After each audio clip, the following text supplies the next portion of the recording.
Syayabatni Hud wa akhwatuha. Yang bikin saya beruban adalah surat Hud dan beberapa surat yang lain. Kenapa surat Hud bukan surat Al-Baqarah? Karena di surat Hud ada satu ayat yang oleh Rasul pun terasa berat diamalkan. Apa itu? Fastaqim kama umirta. Istiqomahlah engkau sebagaimana diperintahkan. Mohon maaf Bapak Ibu rahmatullahi Allah. Untuk taat mudah. Tapi istiqomah dalam ketaatan itu butuh perjuangan. Sholat subuh menggampang, tapi setiap hari sholat subuh itu butuh perjuangan. Di masjid maksud saya. Ya, itulah istiqomah, itu berat. Bahkan bagi Rasulullah SAW itu yang membuat rambut beliau beruban. Tapi ubannya tidak sampai 20 lembar. Bapak Ibu sudah berapa ubannya? Kalau Rasulullah surat Hud, Bapak Ibu surat apa? Surat tagihan Ustaz. Allahumma rahamna bil Qur'an.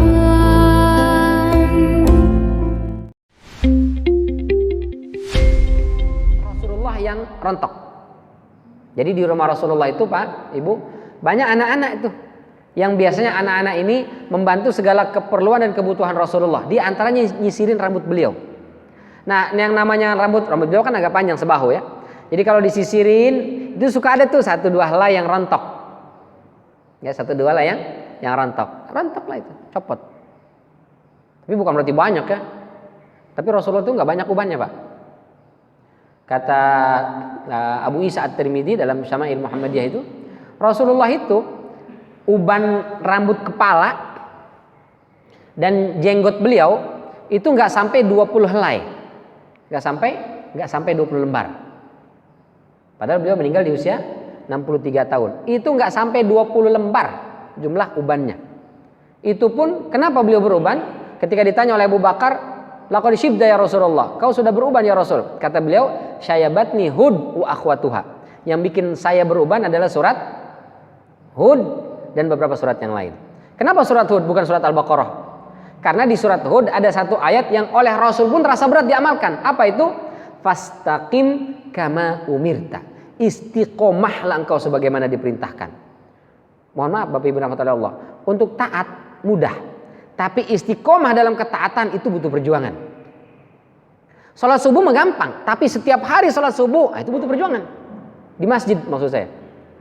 Tahajud bisa. Puasa Senin Kamis bisa. Tapi setiap ketemu Senin Kamis kita puasa itu butuh perjuangan.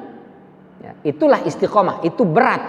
Bahkan bagi Rasulullah SAW itu yang membuat rambut beliau beruban. Tapi ubannya tidak sampai 20 lembar. Bapak Ibu sudah berapa ubannya? Udah nyampe 20 lembar? Lebih. Kalau Rasulullah surat Hud, Bapak Ibu surat apa? Yang bikin beruban surat apa? Surat tagihan Ustaz. Surat apa lagi? Surat daftar belanja.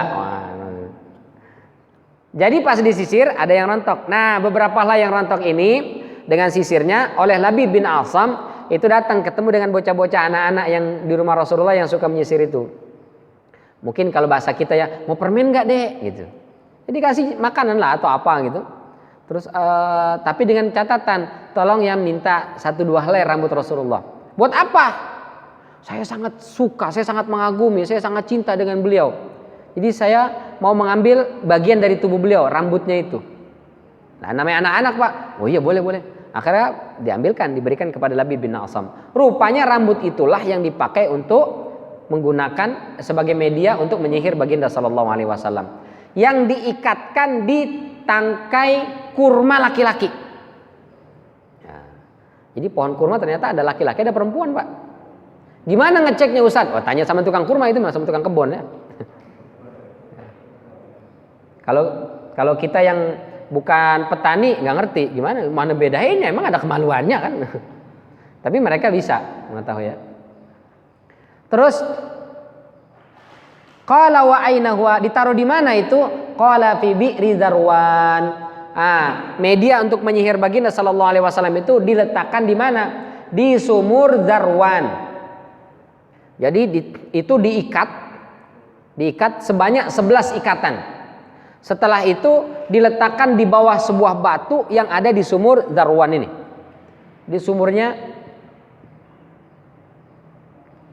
ada di namanya sumur Darwan. Fa'ataha Rasulullah sallallahu alaihi wasallam fi nasi min ashabihi. Lalu singkat kata besoknya Rasulullah membawa beberapa sahabat, ada yang mengatakan Ali, ada yang mengatakan Ja'far, dan beberapa Zaid, ada yang mengatakan Zaid, ada yang mengatakan Ali, ada yang mengatakan memang beberapa sahabat. Faja'a faqala ya Aisyah ka'anna ma'aha naqa'atul hanna atau ka'anna ru'usa nakhliha ru'usa syayatin. Aisyah tahu enggak? Airnya itu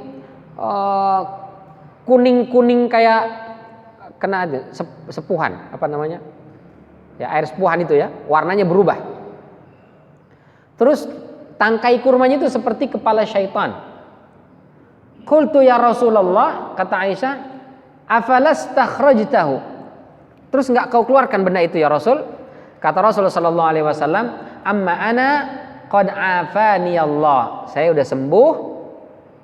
Fakaritu an usawwiran 'alan nasi fihi syarran. Saya enggak mau kemudian menyebabkan atau menimbulkan keburukan untuk manusia. Jadi media tadi itu dikeluarkan oleh Ali. Lalu ada 11 ikatan, Pak, 11 simpul. Nah, Allah Subhanahu wa taala turunkan surat Al-Falaq dan surat An-Nas yang kalau digabung jumlah ayat dari kedua surat ini adalah 11 ayat. Setiap kali melepas satu ikatan itu membaca satu ayat. Qul a'udzu birabbil falaq, dilepas. Min syarri ma khalaq, terus sampai minal jinnati wan nas. Dalam riwayat yang lain dijelaskan, begitu dilepas 11 tali ikatan itu, maka Rasulullah itu merasa badannya sangat ringan sekali. Udah nggak ada lagi yang berat. Rasulullah langsung fresh, luar biasa, seger buger. Maka setelah itu Rasul perintahkan kepada sahabat tadi untuk taruh lagi di sana biar dikubur saja. Karena kalau dikeluar, ditarik, nanti ada orang-orang yang memanfaatkan itu menjadikan sebagai media untuk melakukan sihir lagi. Nah, itu menimbulkan fitnah dan keburukan di tengah-tengah masyarakat. Maka Rasul memerintahkan pendem aja, kubur. Kemudian hilang sudah gitu ya. Yang penting Rasul sudah sembuh. Ini di antara hadis yang menjelaskan baginda sallallahu alaihi wasallam terkena sihir, yang itu merupakan sebab diturunkannya surat An-Nas dan juga surat Al-Falaq. Baik, sampai di sini barangkali. Sebelum ditutup mungkin ada yang ingin ditanyakan, ditambahkan atau diluruskan. Jika saya keliru falyatafadhal masykurah. Ya, silakan. Wassalamualaikum warahmatullahi wabarakatuh.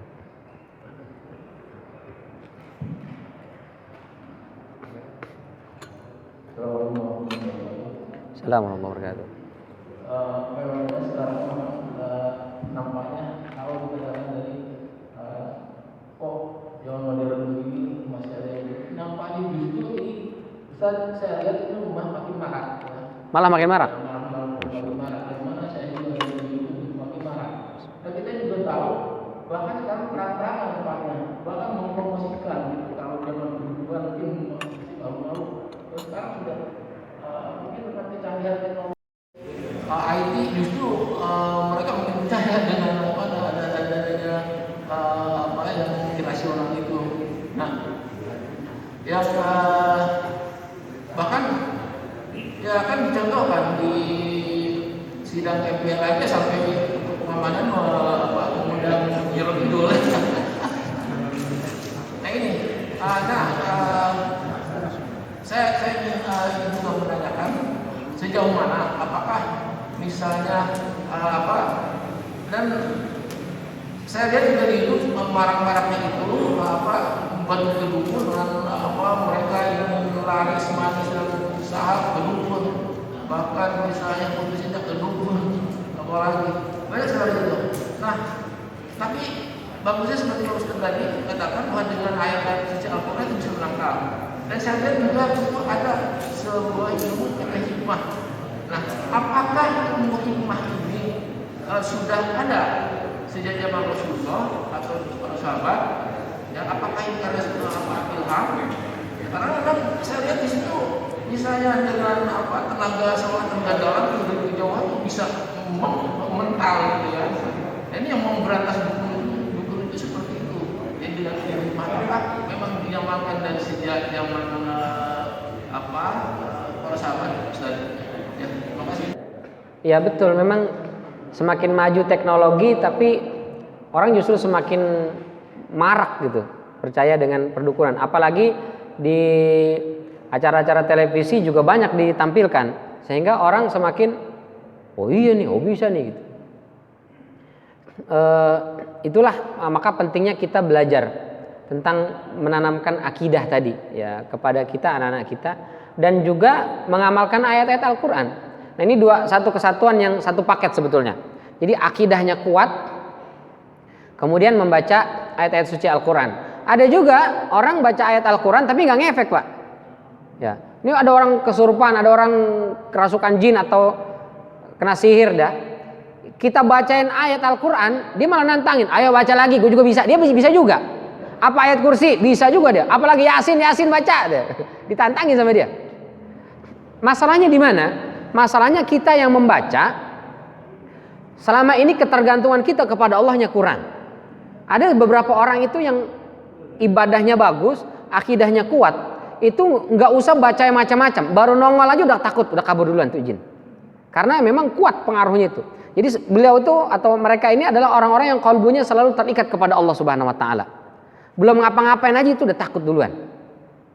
Ya, ada salah seorang guru kami, dari beliau saya mengambil Sahih Bukhari meskipun belum selesai ya.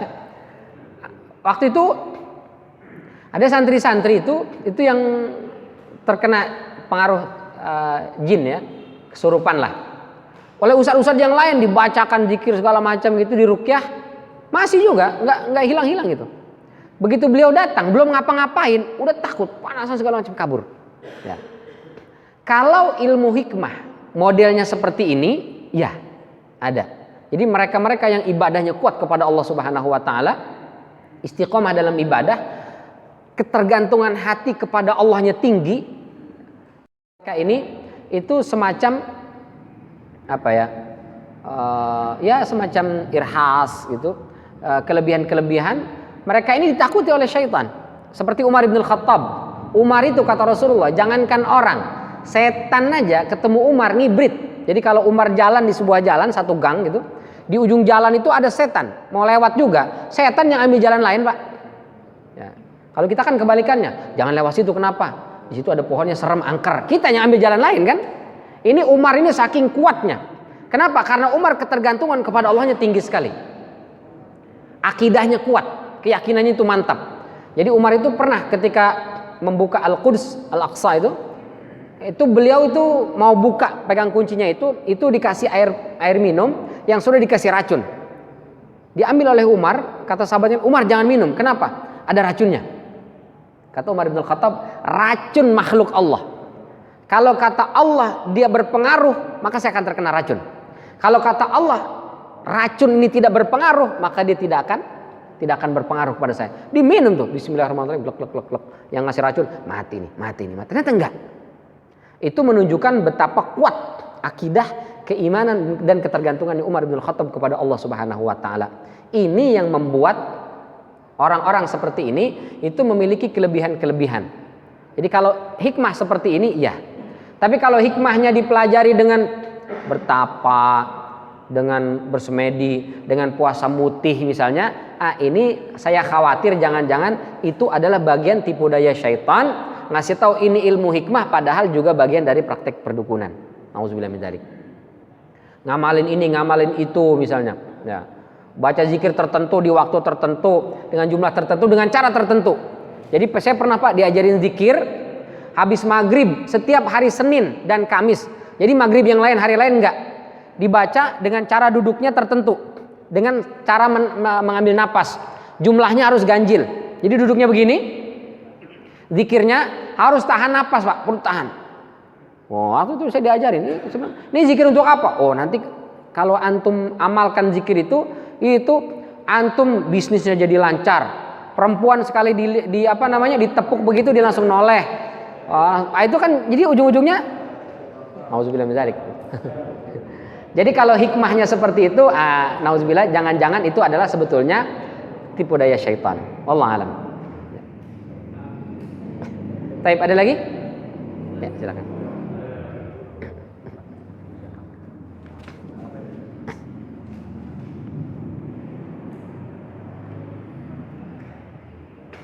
izin bertanya. Ya. Masalah banyak ada riwayat menyebutkan bahwa salah satu daun itu menyembuhkan sihir. Mohon dijelaskan, yaitu daun bidara yang berjumlah 7 lembar lalu direbus atau diminumkan ke yang kena sihir. Mohon dijelaskan. Terima kasih.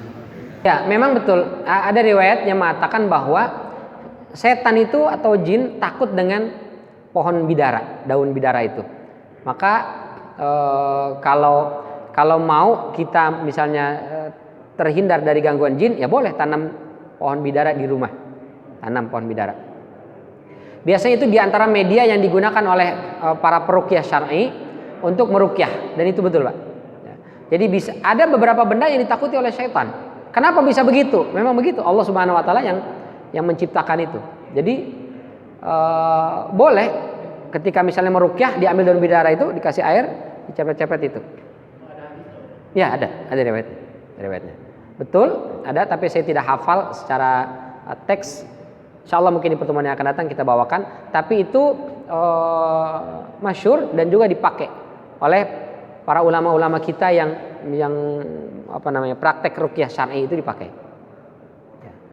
Jadi ada beberapa guru-guru kita juga pakai ruqyah syar'i di Indonesia ini. Ada namanya komunitas ruqyah syar'iyah, KRS. Ya, itu ada di Indonesia. Itu beberapa ustadz-ustadz yang memang concern di bidang itu. Tapi itu pun sering ada beberapa ustadznya yang cerita itu memang berat sekali. Karena kita selalu berhubungan dengan jin, dengan syaitan, itu seringkali akidah itu bisa terganggu kalau tidak kita terus memperdalam pengetahuan kita terhadap agama, memperbaiki akidah kita, itu bisa lama-lama terpleset juga. Jadi banyak juga ustadz-ustadz itu yang awalnya ruqyah, lama-lamanya jadi dukun juga ujung-ujungnya gitu. Ya, karena dia merasa yakin, oh berarti saya bisa nyembuhin ini nih, saya bisa nyembuhin ini nih, oh saya bisa ngusir jin ini. Lama-lama dia dibuat oleh jin yang lain atau setan yang lain, oh ente hebat. Akhirnya lama-lama dia buka praktek. Ya, jadi bukan praktek mengobati orang dengan cara syar'i, lama-lama dia juga buka praktek pengen sukses, pengen kaya, pengen apa. Nah, ya, tergelincir juga, hati-hati. Jadi betul, ada beberapa media yang bisa digunakan untuk mengusir syaitan karena ditakuti oleh syaitan, diantaranya adalah daun bidara. Itu barangkali Allah alam. Ya. Cukup insyaallah. Terakhir, oke.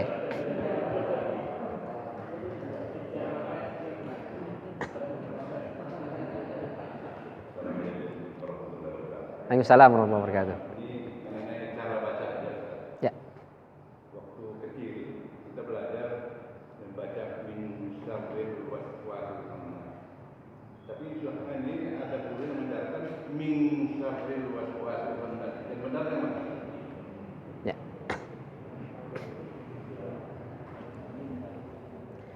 Ya, jazakallah khair. Jadi nun mati atau tanwin ketemu dengan huruf shin, itu nama hukumnya ikhfa. Ikhfa itu artinya samar.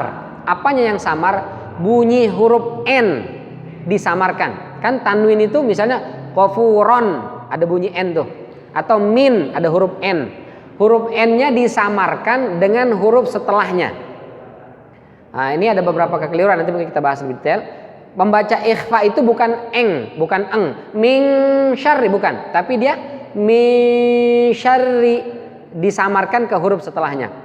Nah, misalnya min tahti, min qa, jadi beda-beda, bukan min qa, min tahti, min syarri, semuanya sama, itu juga keliru. Jadi yang betul Pak, itu disamarkan ikhfa, bukan min syarri izhar, tapi min syarri disamarkan, itu yang betul ya.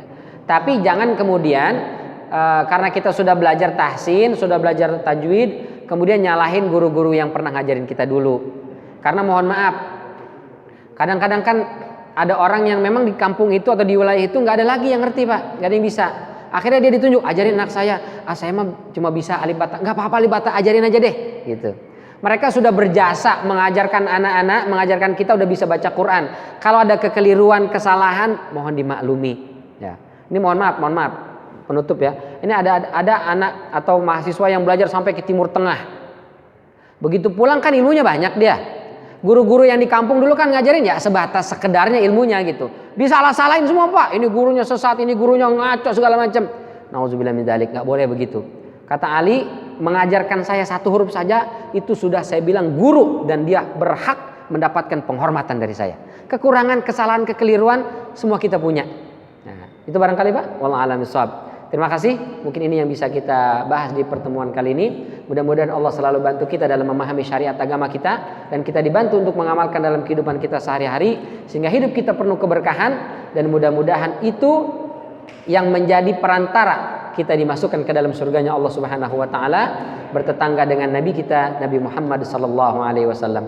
Terima kasih atas segala perhatian. Mohon maaf apabila ada kekeliruan dan kekurangan. Kita tutup dengan hamdalah dan kafaratul majlis. Alhamdulillahirabbil alamin. Subhanakallahumma wa bihamdika asyhadu an la ilaha illa anta astaghfiruka wa atubu ilaik. Wabillahi taufiq wal hidayah. Wassalamualaikum warahmatullahi wabarakatuh.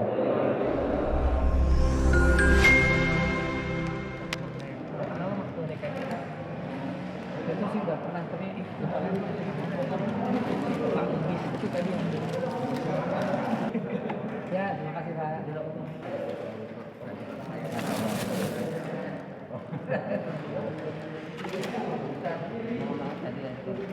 Ayat terakhir kata anak belum kebaca, dilanjutkan pembacaan tafsirnya. Oh iya tadi belum. Masya Allah. Tadi bisa tadi kalau nggak